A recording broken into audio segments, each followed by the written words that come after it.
My God, this is like. Oh my goodness, I think I'm recording now.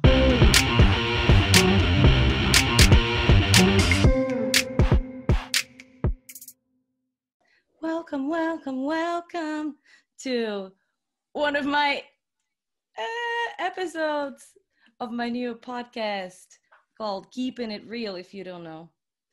That's something I just started doing. And it's an idea to just have, random guests, friends of mine, come over and talk about random things.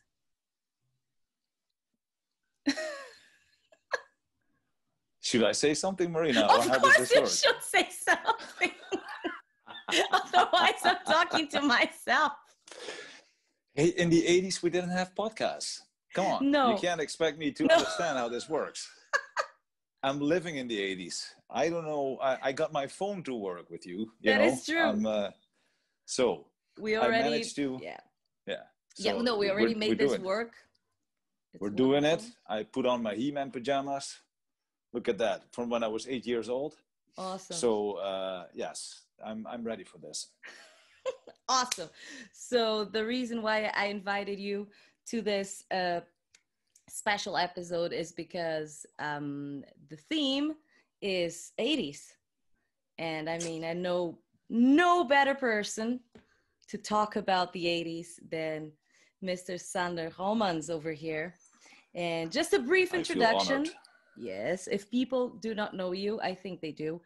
But just if they don't, he is a renowned and respected musician, songwriter, also a really cool and inspirational friend and dad. Oh, how's that for? Wow. Yes. Yeah, I think I'm going to continue. This sounds good. Sounds good. Sounds like you want to stay. I think we can continue.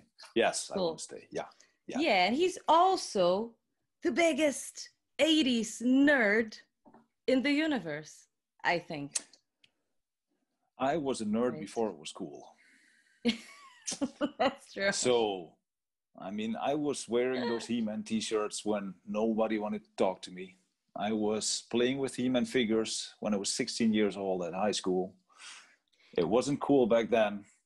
Is it for real? And I still did it. You were 16 and you were playing with He-Man figures?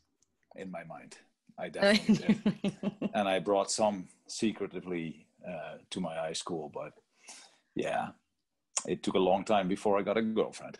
But right now, oh my God, it's cool to be a nerd. So. Today it's cool to be a nerd thanks to Big Bang Theory and I guess so. Things of the sort. Yeah. Yes, but I think, Sander, we would love to only talk about, the 80s, but I have to, talk to you a little bit about music. Okay. Because, right, that's what we do.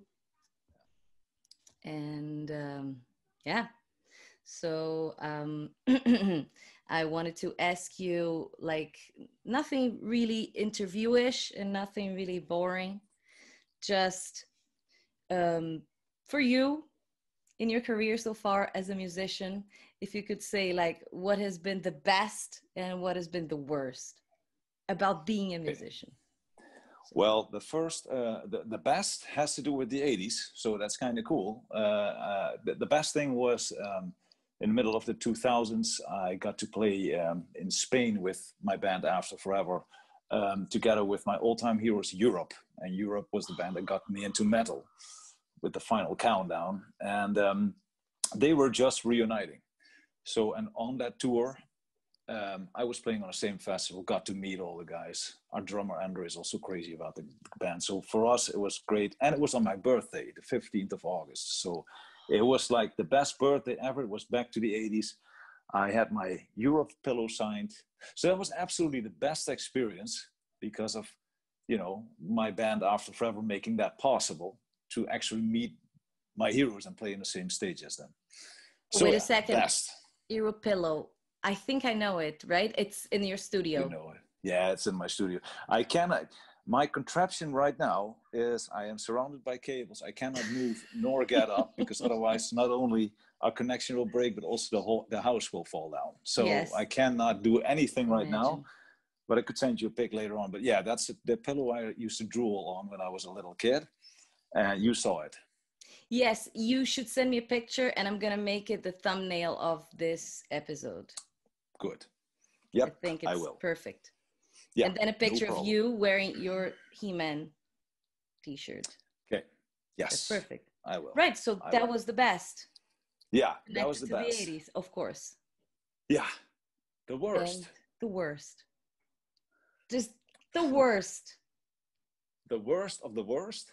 The worst of the worst of being a musician in the scene you were. Like, what was the worst?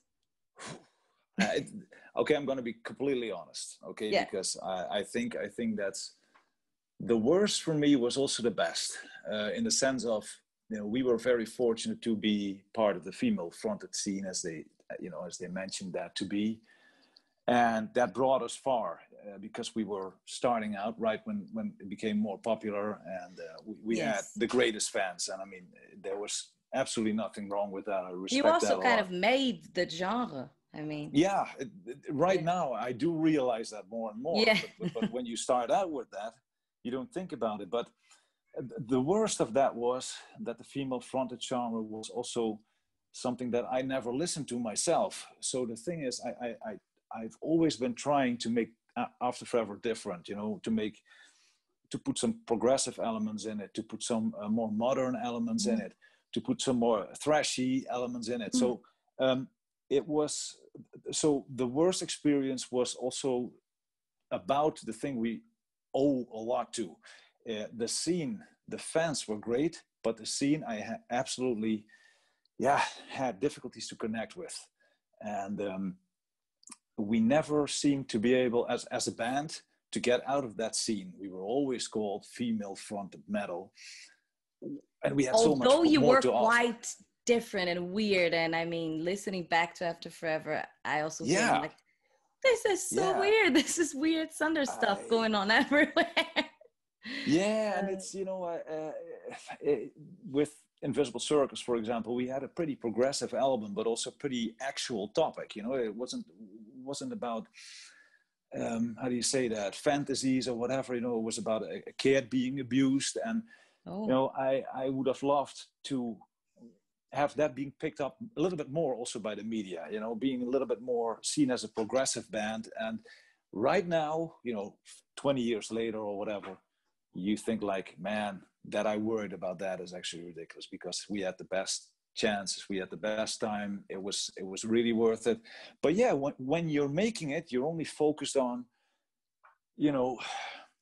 and to reach also people that might like the music, but just don't listen to it because of the label. So that's the worst. And like I said, looking back at that, that was the worst at the time. But looking back, what do I complain about? Is it a tip for Phantom Elite, for example? Absolutely. And I think I said that regularly. The story just seems so, like repeating itself. And it was for Metallica when they were a trash band, and they didn't want to be a trash band, and people still call them trash. And, it's with every band in every genre. Everybody wants to break out of that a little bit. And in the end, you realize I owe everything to that genre. So it's a love-hate situation. Yes, I absolutely understand you.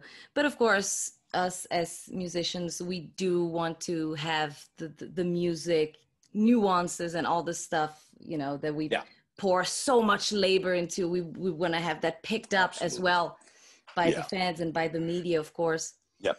Yeah. So, absolutely. Yeah. But I still think that, they recognized that After Forever was different, and it came doing the right thing in the right time. And if it was just another band doing the same old stuff, it wouldn't have been as big or as influential. Yeah, probably. So I look at it different now than I did. Yeah. And just a little plug, a little propaganda topic. What do you think of our Phantom Elite new album? Well, it's of course a little bit hard to be totally, how do you say that, totally fresh. They have a fresh perspective. But actually, it is possible for me because also, like I said before, this time Phantom Elite as a band, the live Phantom Elite band, actually wrote most of the music, and that's a cool thing. It's like it was a long process because you guys were really developing a style, and Yes. and I think that is what we put most of the work towards. But the songs that actually came out of that really blew me away, and in a very positive way. It is also not comparable to any band that I know, so that's already cool. There's a lot of stuff that I like, the technical stuff, but there's also a lot happening with the vocal lines. It's definitely intense music. Yeah, very intense. Sure.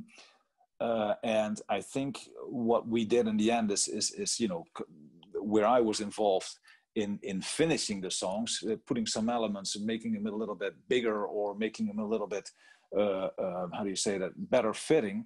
But that was just a detail. So no, I have to say it was a huge surprise, and I'm actually, of course, Corona is horrible. I didn't want to mention it, but it's even more horrible because this would have been released probably already. I mean, that's the thing. It's well. Yeah, it would be released right now.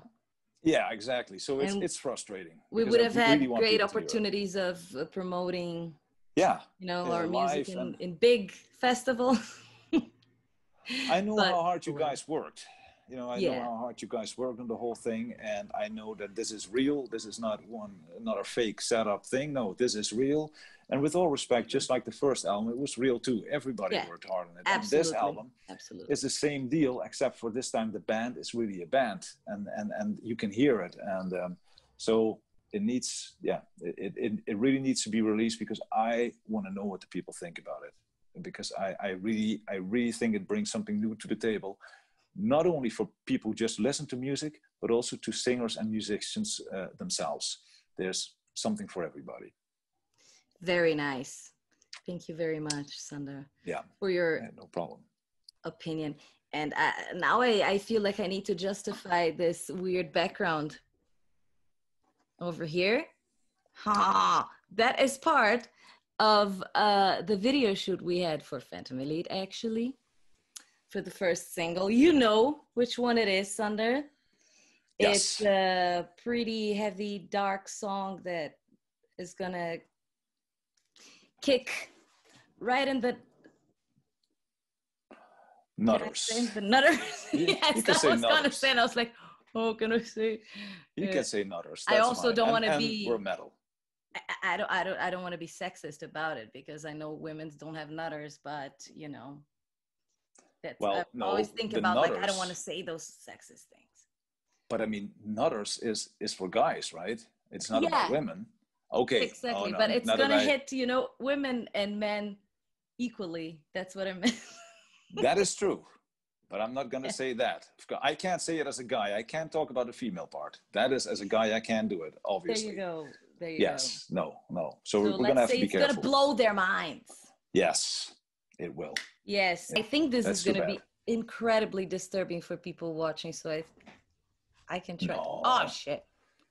No. I'm colorblind anyway. I can't see whether it's green or whatever. Yeah. You don't see that? Do you see that gray? Or what is that for you? Well, didn't you say that was green? Yes. What color do you see? I only see pink. So, I mean, I can only see the pink color. So for me, everything is pink. That's, no. Yeah. No. No, of course not. No.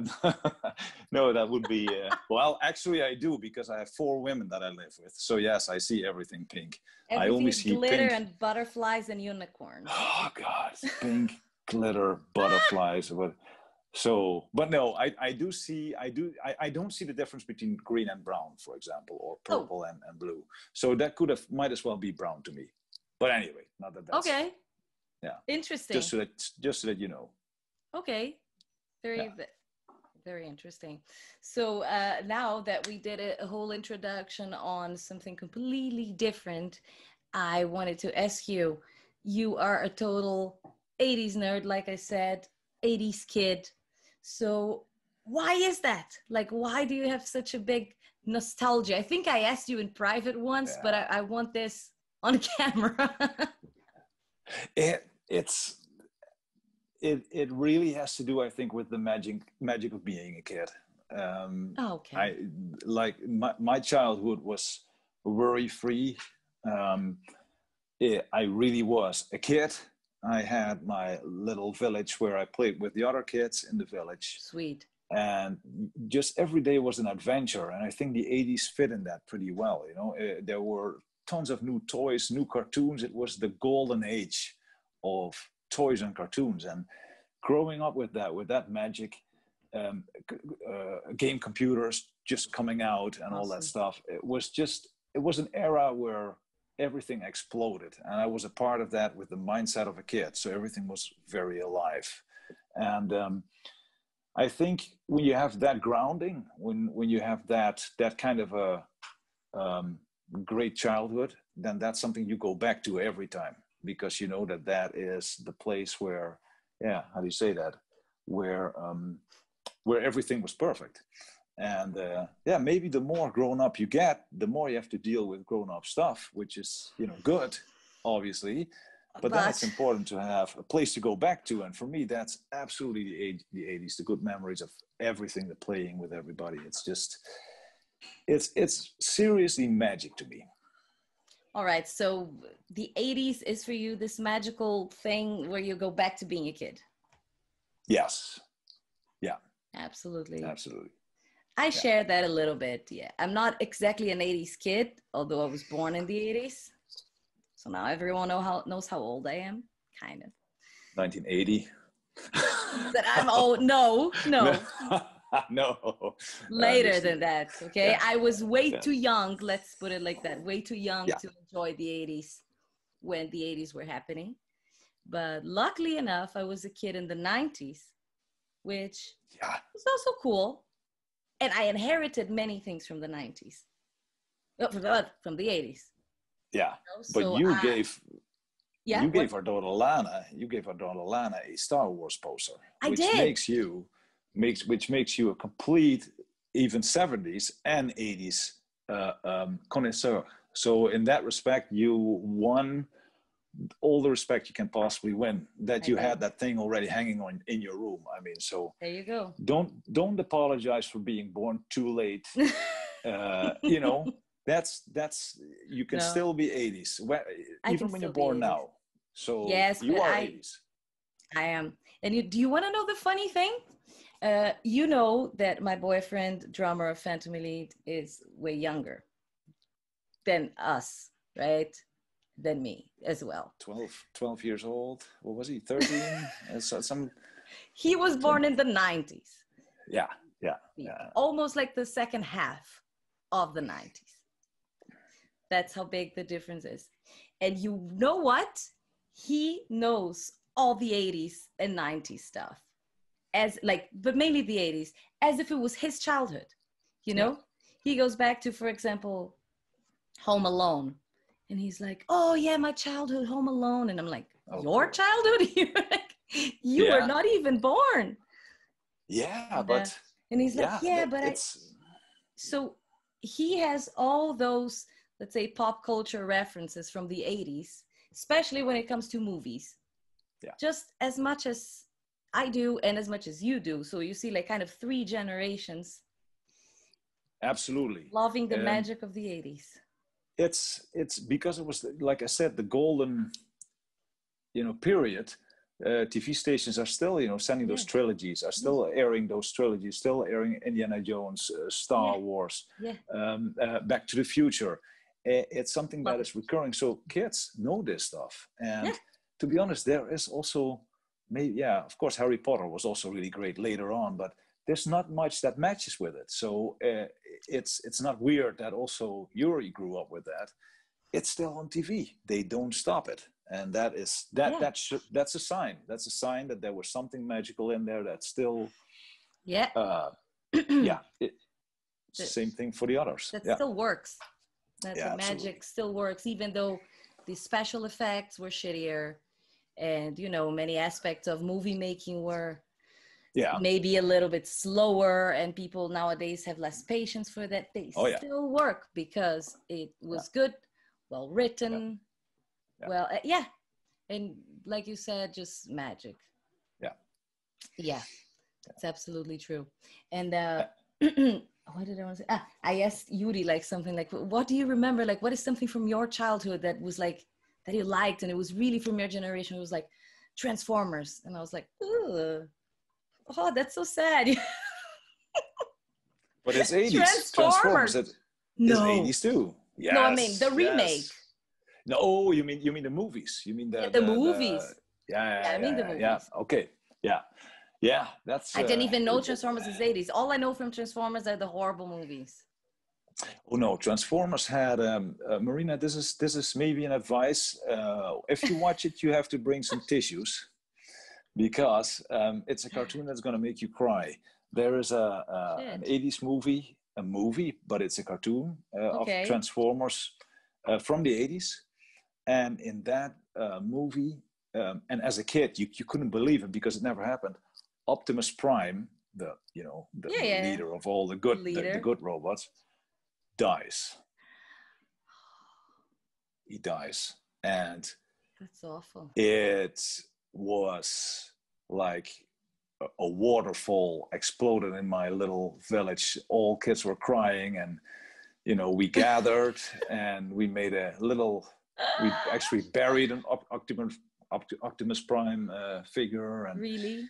It was a big thing, and but I mean, yeah, the Transformers were 80s, and they did have a big impact on how a cartoon could also bring mature topics forward. So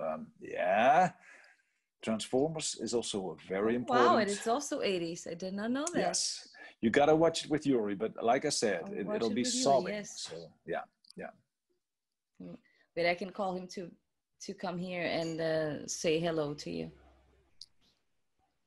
Yuri. Making too much noise. No, I want you to come here and say hi to Sander. You can see me in my nice outfit. You know this is going to YouTube and everywhere, right? Were you sleeping? No, I was not sleeping. I was actually making tea. I got a new mint tea now, so I'm super excited about that one. We have fresh mint, by the way. Just to let you know. Yeah, no, that got ruined.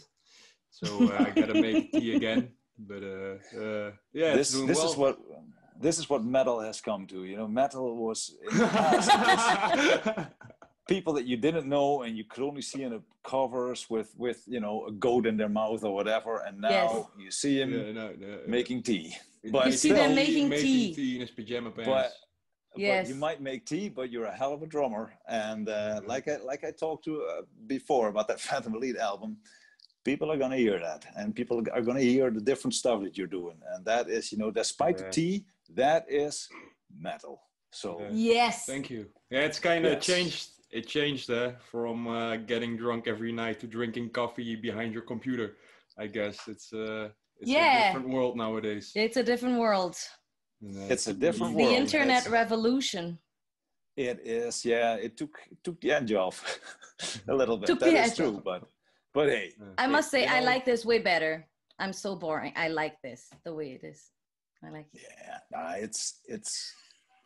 it's definitely gotta have sometimes a little bit of adventure though. But right now you don't have a choice. It's Corona time. You can only sit at home drinking tea and stay in front of a green screen and maybe add some audience to that and pretend you're playing live. Yeah, not that we have this in our living room. Yeah, that's nice, huh? Like, how cool is this that we have a studio here? It's not gonna stay here forever. Looks really professional. I'm just saying. That's where it goes now, Sander. It's a sad reality, but I'm also losing my my space and my masculinity. No, of course not. That will never. There's no way. You need a man cave like Sander's. Yes, that's true. You need one. You need it. Believe me, you need it. Yeah. Especially if you guys expand the family at one point, you need a man cave. because it's the only place that you can run to and think about the 80s again and about your masculinity and pretend that you're a knight and slaying monsters. Because once you go upstairs, you're changing diapers and you'll be covered with so. He's looking forward to it already. Why is it always always there's one moment every day where this subject has to arise? Because I'm over 30. I'm sorry. I'm gonna be social and nice, you know. Sander just went through a hell of an experience alone with the Tweenies for a whole week. Like 2 weeks, right? 2 weeks. 2 weeks. Yes. Oh. Yes. Amanda has been to the States. Yep, with Lana, and I've been alone with the Tweenies for 2 weeks. And you know what? Everybody did well. The house is still super clean. It's insane. I've been promoted to, princess glitter pans plus. So I bet you have glitter everywhere because it just stays. Yes, I do. Right, I'm going to resume the podcast now. I'm still thinking. Yuri, nice to see you. So warm without this ventilation. Sweating bullets. Jesus, it's all wet. Bye. Now you know how your headset got so wet when you landed it. Oh man, yeah. Well, it wasn't wet. It had toxic chemicals on it. It disappeared right now. It ate itself. I don't know what happened with that. I don't know what kind of a pizza was wrapped around it, but I don't know what Yuri did with it. But yeah, it became a self-living organism. Yeah. It's amazing. I think Amanda was still using it when we recorded the Phantom Elite stuff. And she was constantly saying, what did your boyfriend do to this? Yeah. No, we are forced to use it because obviously there's no income because no one, is doing anything right now. So we are forced to use a headset that has plans growing on it and everything. It is what it is.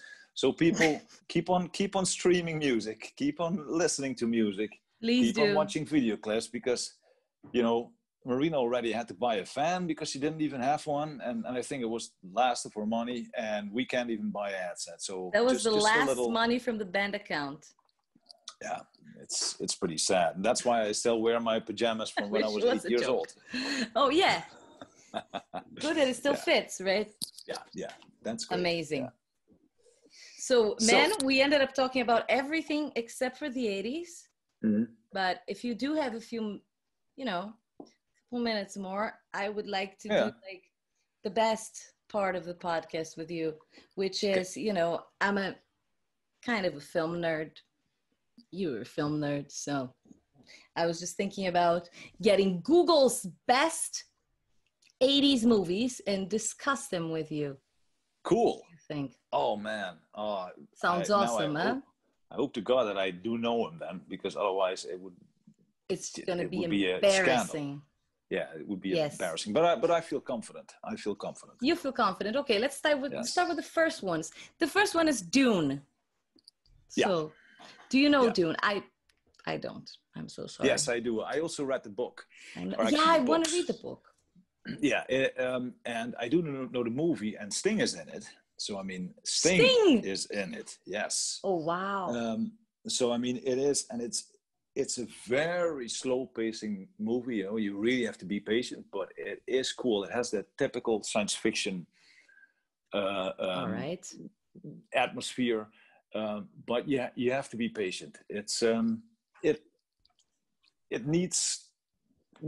You also have to kind of know the book to know what they left out. But no, I love the movie. I love the sand monsters, the worms. It's very cool. Yep, I love sci-fi, so I really need to watch. Check it out and read it. I want to read it first. Well, yes, the second one is The Shining. Well, that's Stanley Kubrick, obviously, and it's a funny thing is that Stephen King, who wrote the book, hates the movie. He hates that movie. What? Really? Yeah, because Stanley, made it into a completely different movie. He took elements and made those elements way more important than they actually were. and really went his way with it. Well, I think it's a brilliant movie, not only because it's brilliantly directed, but also of course because of Jack Nicholson. But there has been a remake in the, I think, early 2000s that was more approved by Stephen King, and it wasn't a bad one. But yeah, for me, the 80s one is a classic, obviously. Of course. Yeah, and he brought so much influence to the whole, thriller genre as well. Yeah. It's amazing. It's great. Yeah, I love it too. So people go watch The Shining right now. Yes. And the third one pointed by Google is The Terminator. Yeah. What a classic. It's a classic. And I think The Terminator 2 was even more of a classic for me because I wasn't a huge Guns N' Roses fan, but big enough to acknowledge the cool guitars in it and all that stuff. And that kind of synced with that movie, right? I think it's You Could Be Mine was the theme song, and so that was great. But the original Terminator is, of course, it's magnificent, and it's still awesome. That one is still holding up. That one is also effect-wise. The Terminator 2 has this typical end of the 80s, 90s effect that if you see it right now, it looks pretty old-fashioned. But the first one, it's super cool. Yeah, I love it. Weirdly enough, that the first one is older and it holds up better than the second one. Yeah, because I think lots of movies that were made in the 90s with digital effects and early 2000s, you can't watch those anymore. No, you can't do it. No, you can't do it. It's so bad. Yes, really. It's better to be completely something else, old-fashioned and without digital animation. Yeah. So that's why they're still holding up. That's the digital effects really didn't last long, at least not the way they did them. No, they really just keep getting more amazing and amazing. So the stuff from the beginning 2000s is just unwatchable. Absolutely. Yeah. All right. The following one is one of my favorites, E.T. Yeah. E.T. is the movie. I always watch it with my oldest daughter, Lana, and she is amazed with it. E.T. also holds every kind of emotion you can feel as a kid. It's like it's utter happiness. It is wonder. It's sadness. It's the importance of family. It's someone leaving. Compassion. Compassion, and of course it's an alien. So I mean, it's also pretty cool. Yeah. But that's not necessarily what it's about. And E.T. is where Spielberg absolutely made his definite mark as someone who can bring passion and emotion into anything, right? It's just fantastic. That's true. Yeah, that is true. The classic. Agreed.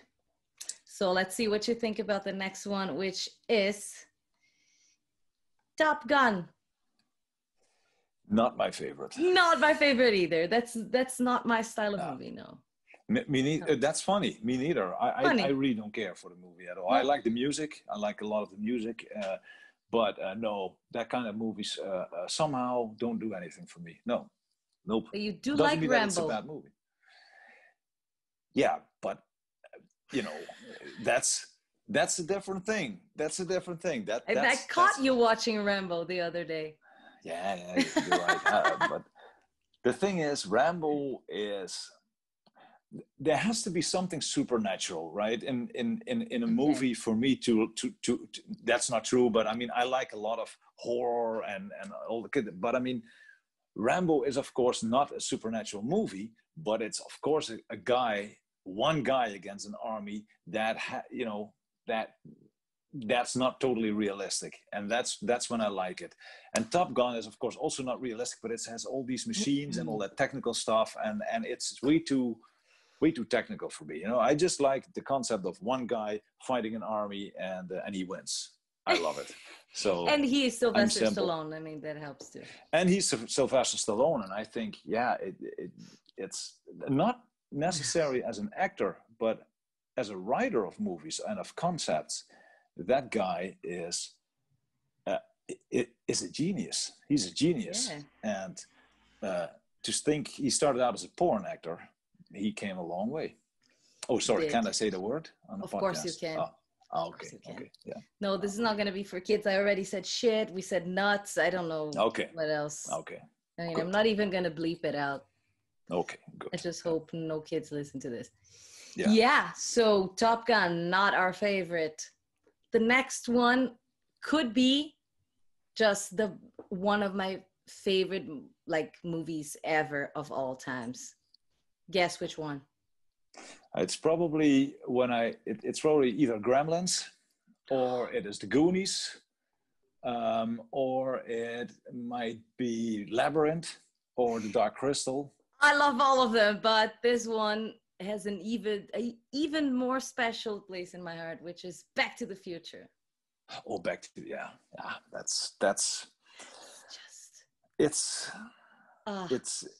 yeah. And just love it. On a side note, because of course those movies are all brilliant and they're very detailed. I mean, when you think about them, they're also they're brilliant storylines. Yes. But of course, it is pretty perverse. Lots of scenes there that have Marty kissing his mom, or almost, and they could have gotten a kid. It is really weird.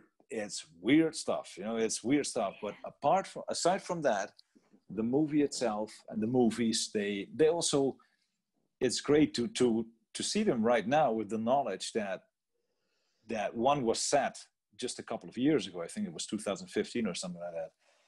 And how people thought that cars were flying and everything. And I'm convinced that because we invented the internet that none of the movies knew, we stopped developing flying cars, Otherwise, we would have had flying cars. But we put all of our efforts in the internet. We have electric cars. That is true. Yeah, that happened now. But it's but a lot of things actually have happened, and they made the hoverboard and all that stuff. They made that work too. So that's pretty cool. But no one is really like Martin, and no one's wearing that stuff they're wearing. No. But I love how, especially the 70s, I love the 70s view of the future in terms of design. I don't know why, especially with architecture and like Star Wars, this white sterile design of the future. I just love it. Oh yeah. I think the 70s was also cooler the way they did it. Also, when you look at Star Trek a little bit and which that actually had a lot of things that came true. The 70s were definitely more realistic in that, and the 80s went overboard with a lot of stuff. Yes. Like with everything, but like with everything. Yes. Most of the time, that's cool. Yes. But it is funny though. Yes. Yeah. And talking about design and cool stuff like that, I am just gonna jump a few ones and go to also one of my favorite ones, Blade Runner. Just so beautiful. That's also still actually holding up effect-wise. Yes. I think it's still good. It's insane how well that is done. Rutger Hauer is a Dutch guy. Yes, so, I know that. Yes, you cannot go wrong with that movie. No, obviously. You can go wrong with a Dutch guy. He did die recently, didn't he? I think he did. Yeah. I think so, because Yuri just mentioned to me that guy, and I was like, oh, so I think that. Yeah, and he had a great role in it, but the whole concept of it is also very cool. But it's a dark movie. It's pretty dark. Very dark. It's not necessarily for kids. This one. No. This is one that I still love, and I just find the design and the photography and everything just amazing. Oh yeah, no. Still absolutely. Inspires me to the day. Cool. Yeah. I always want to do stuff like that looks like that. Yeah, super cool. Yeah. Now let's see if you like this one. I have an opinion that you do not like this one much, because I kind of know you and the stuff you don't like. What do you think of Dirty Dancing?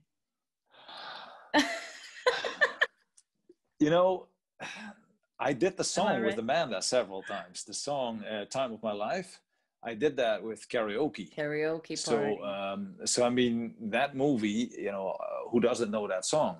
So I mean, I'm very familiar with that, but I do have to admit, I never saw Dirty Dancing, and of obvious reasons.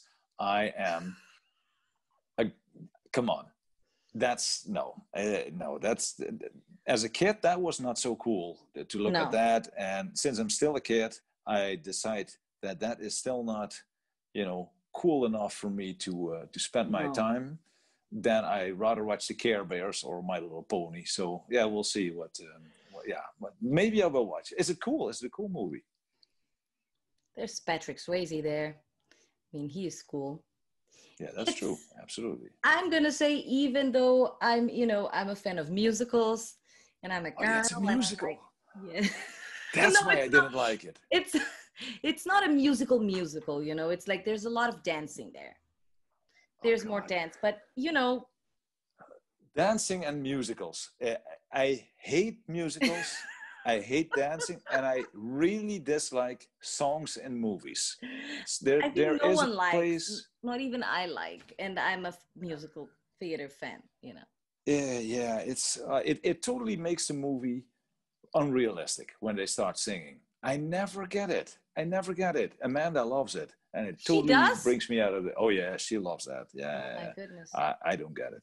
I don't like but it. But hey, everything is there for a reason, and maybe I have to grow up a little bit and give it a chance, and I will. I don't know. It's also not my favorite movie. I have many friends that love it, and I'm like, oh, okay. It's kind of, you know, it's a classic. You know, it's not like Breakfast Club. You know, but.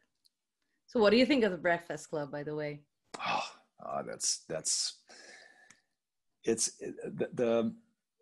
Well, being a teacher, first of all, it's an interesting movie because obviously, you know, you still recognize the kids, the type of kids, and but the Breakfast Club, that setting, that 80s setting, the high school setting, so good, you know, the bad guy wearing stuff that if you would wear it now, everybody would laugh at you. And you're just not cool anymore. You're not cool, and you know, looking tough and acting tough. It's the criminals of the 80s. They would be so beaten up, you know, in this time of age, but because they wouldn't look cool anymore. But back then it was cool. But no, the movie. Maybe in Japan they're still cool. That's true. That could be, but the movie itself had so many cool messages, and the fact that it all takes place in that classroom also shows you how good it is, because it keeps on being interesting. Exactly. So classic. Yeah, I just rewatched it recently, a couple months ago, till the end. Didn't get bored at all, and I was just like, oh man. And you know, noticing new things and new dialogues you didn't pay attention before. It's a great one. Absolutely. You see, we could talk about 80s movies for like way more than 1 hour. Oh, there's another one here that I particularly love, also Stephen King, which is Stand By Me. Do you like it? I have to confess that when you say the title, there's a bell ringing, but am I right that it's a little bit of a sad movie about a boy, or not? Because I'm not sure.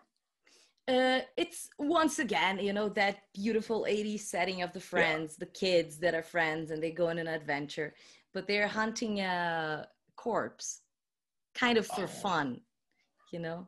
I don't know if you haven't seen it yet, then I recommend you do watch it, because it's the beautiful, you know, funny kids that are all super friends, and they go on an adventure together, and there are some tough guys that are against them, of course.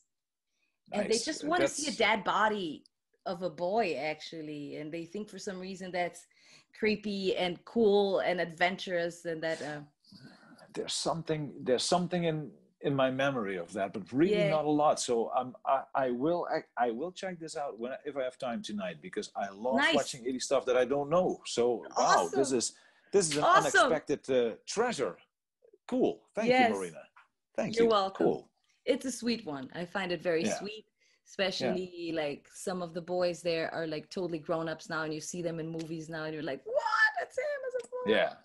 One of them actually tragically died of a long time ago, River Phoenix. I don't know if you Yeah.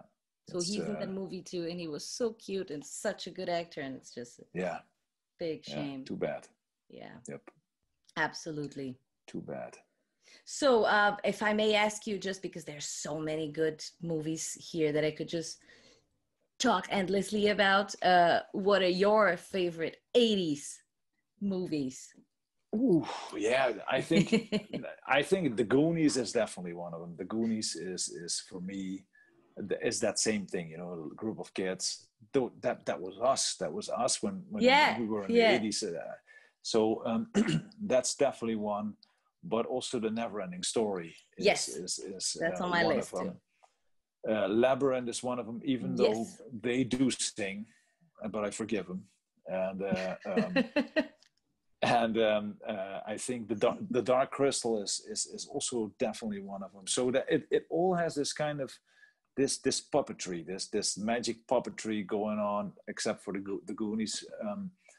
But of course, there's a lot of horror that I watched later on, not when I was a kid. That is also a lot 80s based that I really like, because it's over the top and it's. I love it. Yes. Yeah, and but I think the movies that I mentioned are very close to my childhood, and one forbidden gem for me has always been Howard the Duck. And Howard the Duck was a failed movie from the Star Wars guy who directed George Lucas, of course. And he made Howard the Duck based on a comic, and it failed. Dog. It failed miserably, but no, the duck. The duck. So yes, no, not the dog. No, I always have this with Yuri. I don't know if he's saying duck or dog. no, the duck. Thing. Yeah, I think so. No, but this time it's about a duck that's from space, and it's a ridiculous concept, but it has a band interwoven in the whole story. So it's a very 80s music with a band. And I saw it at a birthday when I was young. And there's also Monster involved in it. And I loved the movie. I love it. So, but everybody hates it. So it's forbidden, but I love it. It's forbidden, so I'll watch it. There, I said it. Yeah. Howard the Duck. Where am I going to find it? Well, have to go to illegal I have it on DVD. Websites. I have it, of course. So I mean, that's like, but so I can always watch it when you're over. So yeah, we will have to do that. Oh, we'll do that. I have to come over anytime soon to pick up my hair products. Well, I use them all, so I'm sorry. That's why you have such amazing curls going on today. Yeah, that's here. I actually had a haircut. It was getting very long again. I was almost turning metal again, and then I was walking the street, and all the ladies were not looking at me and not smiling, and I thought, it's time. Wrong. Yeah, there's something wrong. And then I cut my hair again, and this is how it's been going since 2010, I guess, when my mother-in-law cut my hair. I know that story also. Yeah. By the way. Yeah. So Amanda doesn't cut your hair. No, we got into she did that one time, and I panicked, and I think I cried a little bit, and I might have hit her, but I don't think so. But it made such an impact that she will never cut my hair anymore. She cut it way too short. She made me. It was ridiculous. You know, it was like I had a even worse haircut than I have now, and I don't know what she did, and it was really horrible. And I think I called in sick from school for a year. So yeah, it was not good. It was not I'll good. have to ask her version of the story. You really have to do it, and she'll tell you exactly what happened, but it involves tears and aggression. It's funny. Oh my goodness. I do think that you and Amanda are one of the most hilarious people I know. Like, thank you. Together, and the stories you guys have, it's just yeah, hilarious. It's although Yuri has some pretty good ones too. Yeah. And yeah, I can definitely imagine. Yes. You guys are in that respect also great. You have to be able to laugh with yourself, to make fun of yourself. Absolutely. I think that's very important. I think that's important too. Yeah, and that makes life a lot easier because there are so many stupid situations that might be uncomfortable when they happen, but when you tell them at a birthday, it's fantastic, and that's gold. So everybody loves it. Gotta enjoy them at the moment. Yeah, exactly. Yeah. I do think like the couple of stories that we've collected lately, like your story with the I wasn't sure if I wanted to bring this up here. I'll just bring the topic up. I don't need to explain the whole story. What was the name of it again? The pen? The allergy pen? Yeah. That was one of the funniest things the pen that I've seen lately.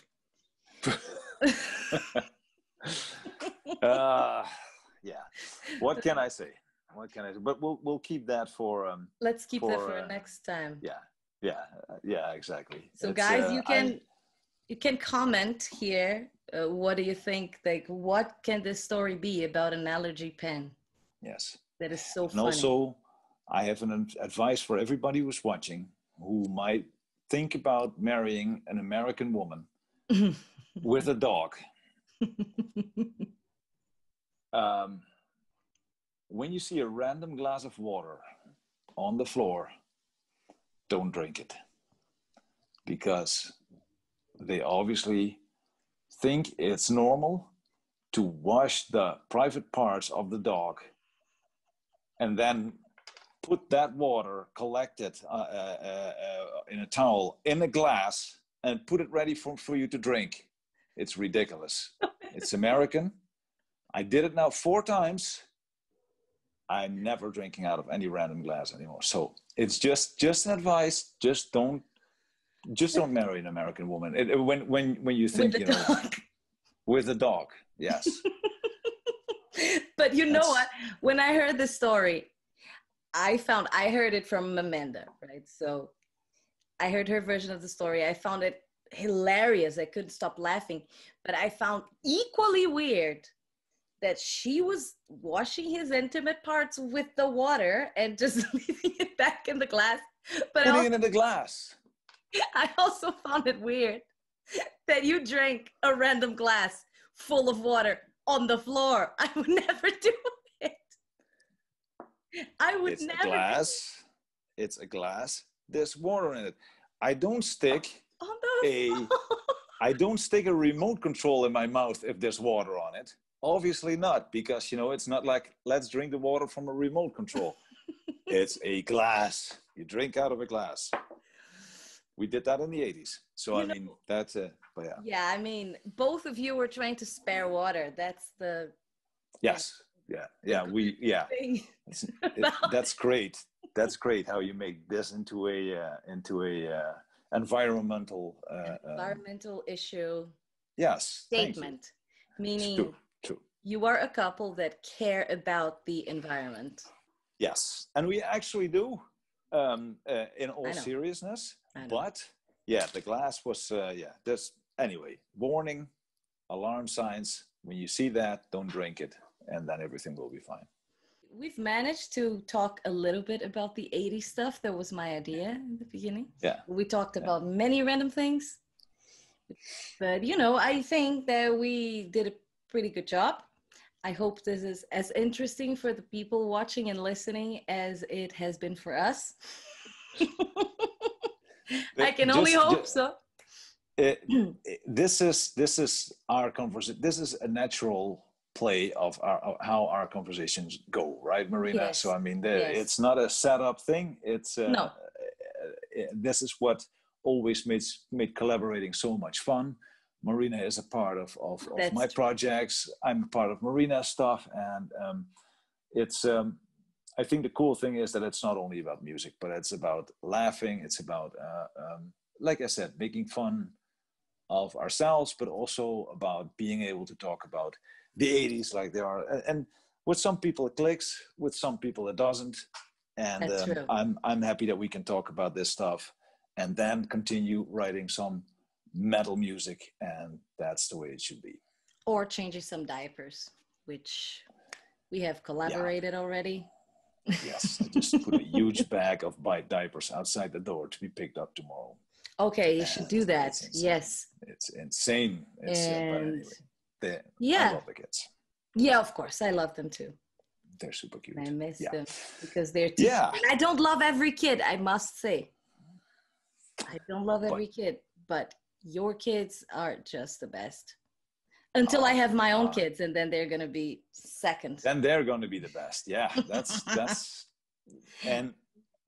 way it happens. Once they're born, you're willing to die for them. That's the magic of, right? Yeah, absolutely. And you can't really explain it until it happens. And when it happens, it's cool. When it doesn't happen, it's cool too. Life doesn't stop. Exactly. There's a lot of cool stuff you can do. So yeah, we'll see what the future brings. Okay. Yes, and Sander, it's always a pleasure to talk to you, and it's always a pleasure to work with you. I hope we can keep collaborating in diapers and music for many decades to come. Yeah, let's go for that. Yes, let's aim for that. Then I wish you a great evening. Everybody, hi. Wait. Thanks. The diapers not for decades, because the diapers will stop at some point, right? The babies will grow. So the babies will grow, but once they're out of diapers, I'll probably be wearing them. Oh yeah, that's so we'll see. You started pretty late with babies, so yeah. Anyway, yeah. Okay. Is there anything else you want to add about magical metal or something, some plugging you want to do? No. I think this the purpose of this podcast was clear, and I think we had a nice conversation. And I'll promote my stuff when it's needed. Thanks everybody for watching, and just enjoy. Yes. Make the best of the whole situation right now, and watching 80s movies. And watching 80s movies and listening to podcasts like this, which are entertaining, I hope. Absolutely. All right. Sander, fist bump, and we'll be in touch, right? See you next time. Guys, keep it real. Bye. See you next episode. Bye. Bye.